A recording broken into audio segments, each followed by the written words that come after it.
Cette voiture, elle était un peu massacrée. Ah ouais, à ce moment-là?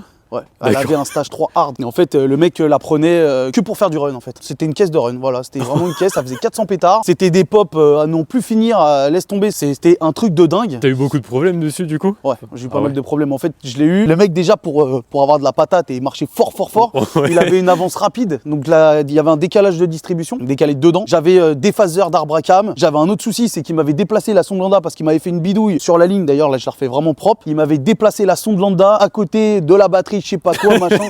Laisse tomber, mon gars. Le préparateur, il a regardé, il a dit ah bah c'est bien, on va pouvoir faire un sapin de Noël avec. Ça a été une grosse galère et j'ai eu pas mal de choses à faire dessus avant de pouvoir faire la vraie prépa que je voulais sortir après pour que ça soit tout homogène. Déjà, rien que de la remettre en état, ça m'a coûté quand même pas mal. Avant qu'on rentre dans le vif du sujet, on parle de toute la prépa que tu as fait autour. Bien sûr. Combien ça coûte aujourd'hui une Cupra comme ça sur le marché? Bah, le marché augmente forcément parce que c'est une voiture qui commence à être un peu moins sur le marché alors d'aujourd'hui parce que ça commence à être un peu